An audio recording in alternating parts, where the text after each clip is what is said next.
El hombre habla, nosotros hablamos, somos lenguaje. En la Biblia la palabra para decir el lenguaje, Dios se hizo lenguaje, Dios hizo palabra, es dabar.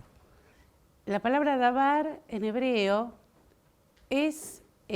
significa palabra y significa acción, o sea, es una palabra que opera, que obra lo que dice, ¿no? Es una palabra genesíaca, es el decir de Dios, y Dios vio que todo era bueno y Dios dijo, hágase, y Dios dijo, hágase. Ese movimiento del decir y del hacer es el de la palabra creadora. Y en esta fuente originaria de la palabra creadora es donde el poeta bebe, es donde el poeta se inspira. La palabra poética es una palabra genesíaca. La palabra poética es genesíaca porque digamos, hunde sus raíces en este origen primero del carácter creador de la palabra, y es genesíaca porque en este obrar se proyecta hacia el futuro, y por tanto es una palabra que se da en el tiempo. Los griegos tenían otros mitos diferentes, verían las cosas de otra manera, pero desde esta otra manera señalaban un aspecto muy interesante también y muy en sintonía con la Biblia. ¿Por qué? Porque ellos decían que el poeta, el gran mito poético es el mito de Orfeo en la literatura griega, que el poeta viaja hacia el fondo de los infiernos para conocer el sentido. Los griegos entendían la palabra, el decir, como logos. Acentuaban más el carácter del logos, del sentido, en toda palabra que pronunciaban, más que el carácter creador del hebreo. En este juego del hebreo y del griego, que son dos lenguas que están en la base de nuestra lengua española, en este juego situamos a la literatura. Es decir, la literatura es dabar, es una palabra que genera lo que, como dice Isaías, como la lluvia y como la nieve, mi palabra riega la tierra y no vuelve a mí estéril, sino que la palabra que yo pronuncio hace lo que yo digo y cumple la misión que yo le doy. Eso es lo que dice el profeta Isaías, y allí usa esta palabra dabar. Del mismo modo, el poeta. O sea, la literatura está situada en el diálogo con la teología justamente por su origen bíblico. Es decir, la teología surgió en la época de los padres, como en diálogo con la Biblia. Los padres de la Iglesia, estamos hablando de los siglos tercero, cuarto, quinto, y también en el comienzo de la Edad Media, teólogos monásticos como Bernardo de Claraval escriben a partir de las Escrituras, hacen teología a partir del Dios vivo, o sea, a partir de las Escrituras. Luego, la teología se fue alejando de esa fuente viva y se fue escolastizando, se fue convirtiendo en un lenguaje abstracto que se alejó del origen, de este origen bíblico del cual había surgido, y devino en una teología, como la llama un teólogo del siglo XX, Hans Urs von Balthasar, que ha trabajado justamente la relación entre la literatura, la teología y la estética. Se convirtió en una teología de escritorio, es decir, el teólogo mira la realidad desde un escritorio, y eso cada vez fue alejando al teólogo de la realidad, de la cultura. En el siglo XX se produce un movimiento importante desde dentro de la Iglesia, un movimiento que culmina con el Concilio Vaticano, con las formulaciones del Concilio Vaticano II hace ya más de 50 años, pero que todavía no logra descender digamos, al pueblo. Y en este retorno, la teología de escritorio busca convertirse en una teología de rodillas, porque el que está ante el origen, el que está ante el Dios vivo, el que piensa a partir de la experiencia de ese Dios vivo, porque no es que está ante esta palabra pronunciada por el Dios vivo como un objeto sobre una mesa de disecación de anatomía patológica. No estamos frente a un objeto muerto, estamos frente a un objeto vivo, y ese es nuestro punto de partida para hacer teología. Fue el punto de partida originario para hacer teología. La teología, en la medida en que se alejó de este origen, se alejó de la imagen. Es decir, el lenguaje de la Biblia es un lenguaje de imágenes frontales, es decir, no son imágenes como las que nosotros estamos acostumbrados a ver, imágenes planas en las publicidades, imágenes que son apariencia y que buscan digamos, son útiles, porque buscan, en el caso de la publicidad, transmitir un mensaje para que uno compre, es decir, tienen una finalidad fuera de sí mismos, son instrumentales. Yo uso la imagen como un instrumento. No se trata de esa imagen, que en realidad es el mundo de la imagen en el que nosotros nos movemos, sino que se trata de la imagen que expresa a través del símbolo, o sea, son imágenes simbólicas que remiten, que refieren, que nos llevan a esta experiencia originaria. Entonces, el gran desafío que se propuso, entre otros teólogos, Hans Urs von Balthasar, que es un teólogo suizo que nació en 1905 y murió en 1988, se han cumplido 30 años el año pasado de la muerte de Balthasar.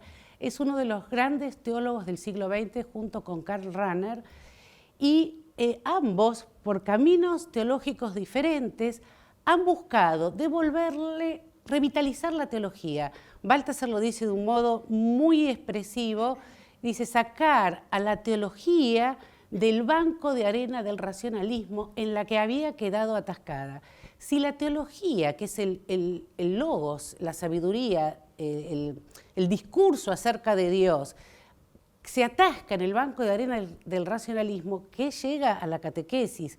¿Qué llega a los sermones, a las homilías? Se desvincula. Es decir, por un lado la experiencia de la fe camina, anda, y por el otro la experiencia de los que piensan solamente con conceptos o con conceptos que no tienen en cuenta la mediación a través de la imagen con este origen frontal. Se produce una grieta, un hiato, una esquizofrenia, y yo creo que tratando de entender lo que ustedes están haciendo, que me parece genial, este OSIP, ustedes buscan, es muy bueno que busquen a través de la formación, de los contenidos, de los conceptos, que busquen digamos, acercar estos polos que han quedado separados históricamente. Balthasar trató de reunirlos a partir de un proyecto que fue tremendo, porque él dijo, ¿dónde encuentro yo en la cultura el lenguaje del Dios? Un lenguaje que permita mantenerse al ras de la experiencia, es decir, un lenguaje que no genere un hiato, una separación entre la experiencia de la fe que todos ustedes tienen y el lenguaje el que lo transmiten en la literatura. La literatura pertenece al campo de las ciencias humanas, la literatura entendida en el sentido del comienzo, la literatura como palabra creadora, es decir, como palabra que bebe del origen y que crea y proyecta hacia el futuro, y reescribió la teología a partir de la literatura. La literatura, no solo la narrativa, la poesía, la épica, recorrió toda la literatura de Occidente, sino también y sobre todo el teatro. Él descubre en el teatro la posibilidad de revitalizar el pensamiento con las categorías teatrales. Ha hecho un esfuerzo enorme por pensar la teología a partir del paradigma teatral, en el que sobre el escenario del Teatro del Mundo se desarrolla el drama del amor de Dios con el hombre, y el drama hacia adentro de la Trinidad y el drama de la salvación. Nosotros contemplamos ese drama, alguien alguna vez nos lo presenta, nuestros padres, en contacto con algún, en las parroquias, en las escuelas, alguien nos presenta y nos dice que Dios te salvó y te salvó dramáticamente. La palabra drao en griego significa acción, es decir, por eso remite a dabar, ¿no? El drao remite al dabar hebreo, que es decir, un decir que es hacer. Y entonces en esta acción Dios nos salva y nosotros, dice Baltasar, no nos quedamos sentados en las butacas mirando el espectáculo, sino que tiene tal fuerza de atracción este drama de Dios, de amor de Dios por nosotros, que nos atrae, y eso es lo propio de lo estético. Lo estético es atracción, ¿no? Lo bello es gratuidad que se entrega y atrae. No hay belleza si no hay experiencia de atracción. Nos atrae a tal punto que decimos, nosotros queremos participar de este drama. Entonces, utiliza una imagen muy dinámica y dice, saltamos de la butaca hacia el escenario. Y en el escenario le preguntamos al director, el autor es el padre, el director, el espíritu, el hijo es el actor. Cuando ustedes hacen este ejercicio teatral, les dan el texto para que lean y ustedes preguntan, hacen una reunión y dicen, bueno, ¿y yo de qué actúo? ¿Cuál es mi papel? Bueno, eso dice pasa en la vida. El Gran Teatro del Mundo de Calderón de la Barca le sirve de inspiración, y en la vida nosotros saltamos, hay un momento en que conscientemente saltamos al escenario y le preguntamos al director, ¿y cuál es el papel que me toca? Y el director, ¿qué me dice? El director dice, hay que descubrirlo, lo tenés que descubrir en la acción. Entonces, hay un momento estético que es el momento de la atracción. El espectador, uno puede pasar toda la vida mirando el drama sin participar, pero entonces no ingresa no vive en realidad, no vive en contacto con el Dios vivo, hace otra cosa, pero no vive la experiencia de la fe. La experiencia de la fe implica la atracción e implica la pregunta por el personaje. Esta pregunta por el papel, por el personaje, es la pregunta por el ¿quién soy yo? ¿Quién soy yo? ¿Qué papel me toca en la vida? Es descubrirlo, es responder a la pregunta por la identidad, que es una pregunta que los griegos ya le habían planteado los griegos, estaba escrita en el frontispicio del templo de Apolo, ¿no? Y se la apropia Sócrates cuando establece como base de la antropología griega, conócete a ti mismo y sé lo que eres. En eso consiste el camino propuesto por Sócrates. Conócete a ti mismo y sé lo que eres. Y este ser lo que uno es, hay que descubrirlo preguntándose por el papel. Ahora, este es el papel que le ha tocado a uno. Baltasar dice eso, uno lo descubre en la acción, pero no es suficiente la pregunta humana por el quién soy yo, ¿no? Sino que la respuesta, dice así, la respuesta planteada en el templo de Apolo, en el templo de Delfos, se responde en otro templo. La responde una persona, la responde Cristo en el templo de su Pascua, porque la pregunta por quién soy yo se transforma en otra pregunta, que es ¿cuál es mi misión? ¿No? Porque la identidad cristológica, la identidad de Jesús es su misión. Es decir, Jesús es su misión, su envío. Su envío. Es decir, que Jesús es una relación. Se constituye como hijo en relación con el Padre. Jesús no son tres sustancias. Aquí estamos entrando en el centro del drama pascual, que es un drama trinitario. Para nosotros la Trinidad está puesta entre paréntesis. Podríamos vivir sin que el dogma de la Trinidad existiera, nuestra vida seguiría como cristianos, y sin embargo es el centro de la vida cristiana. La teología del siglo XX, Balthasar Rahner, han querido volver a poner en el centro el misterio trinitario. Esta fuente originaria, este dabar originario, es la Trinidad.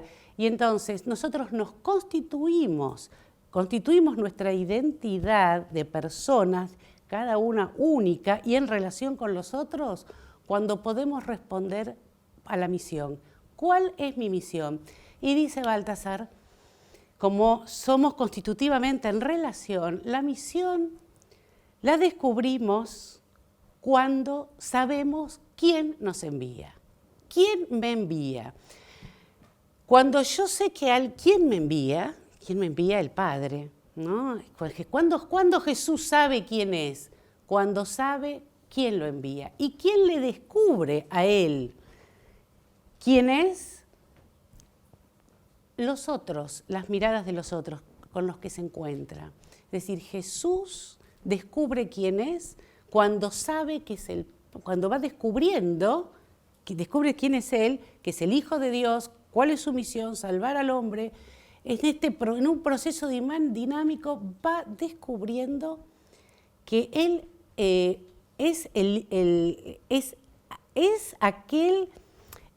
la respuesta al envío del Padre. Y este envío del Padre es para los hombres. Y entonces son los otros con los que se encuentran Jesús, o sea, con quien se va encontrando, quienes le descubren su identidad.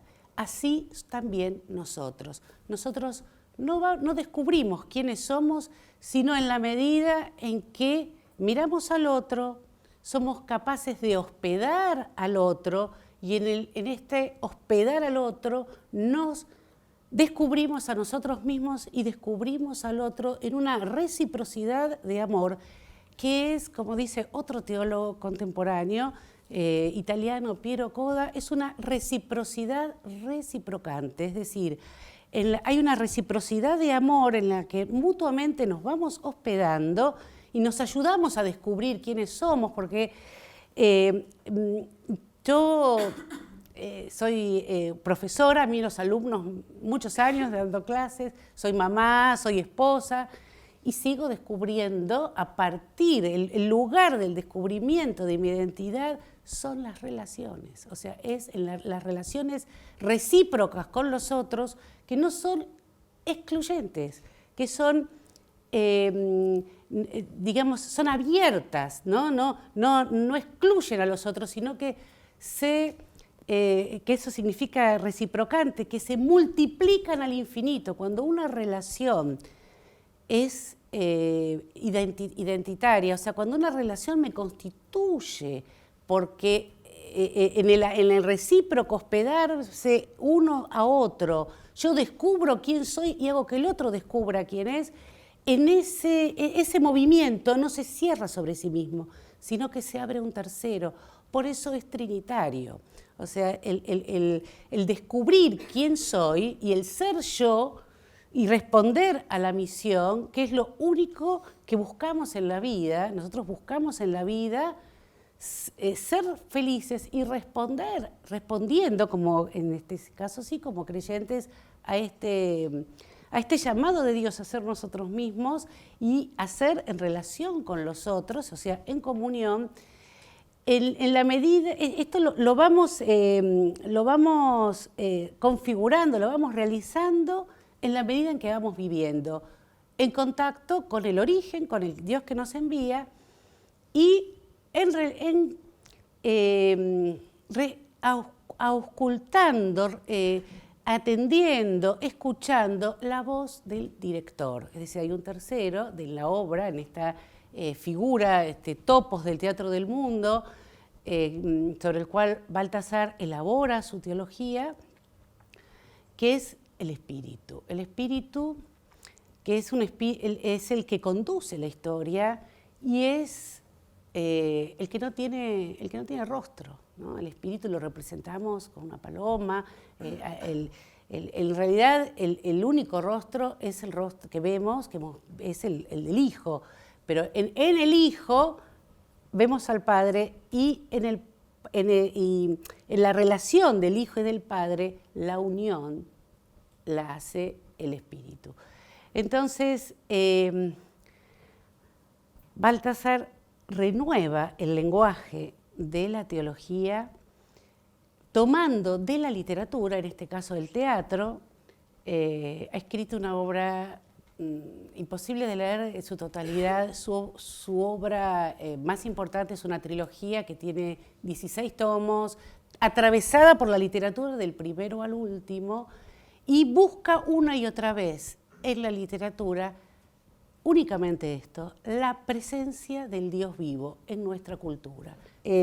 Toda esta dinámica del diálogo de la teología con la literatura y esta revitalización del lenguaje llega al Concilio Vaticano II. Estamos hablando de teólogos que nacieron a comienzos del siglo XX y entonces ya en su madurez influyen sobre la elaboración de la renovación que significó el Concilio Vaticano II, y en uno de los documentos del concilio, que es la Gaudium et Spes, en el número 62, que es uno de los documentos más renovadores porque abre a la Iglesia al diálogo con el mundo. Es el documento en el que se establece la apertura de la Iglesia, que venía clausurándose en el diálogo con el mundo, y allí se establecen las pautas de la apertura. No dice hagan esto, hagan aquello, da sugerencias. En un punto en el que habla acerca de la educación, de la relación de la Iglesia con la educación, dice también las artes y la literatura expresan, porque nos hacen descubrir qué es el hombre y nos hacen descubrir al hombre en Cristo, porque la gran renovación consiste no solamente en abrirse al mundo para ver qué es lo que nos dice el mundo, en este caso en la literatura, sino para que a partir de la literatura, a partir de descubrir en este lenguaje concreto la figura del Dios vivo, podamos redescubrir al Verbo encarnado, o sea, el carácter encarnado del Verbo. Porque si la literatura puede expresar el misterio de Dios, es porque el Verbo se ha hecho carne. Es decir, el Verbo se ha hecho lenguaje. Lutero decía, esa traducción que hizo al alemán, el Verbo se hizo acción. Hay varias posibilidades de traducir esa palabra, que es muy complejo, porque pasar del hebreo al griego es entrar en dos mundos diferentes. El lenguaje semítico es concreto. El semita dice, Dios es roca. Lo dice con una imagen y nosotros nos la representamos. Dios es roca, entendemos lo que quiere decir. El griego dice, Dios es fiel, para decir lo mismo. Entonces vean que dos campos semánticos, dos modos de decir diferentes, que llevan, no es solamente una cuestión noética de comprensión, sino que llevan a partir del lenguaje a modos de actuar diferentes. Bueno, Baltasar, lo mismo Rahner, pero no puedo extenderme en esto, encuentran en el lenguaje poético, en el lenguaje poético en el sentido griego de la poiesis, no solamente la lírica, los versos, sino la poiesis. La palabra poieo en griego significa hacer. Entonces, en el lenguaje de la poiesis, de la poesía, encuentran la posibilidad cultural de devolverle a la fe su vitalidad.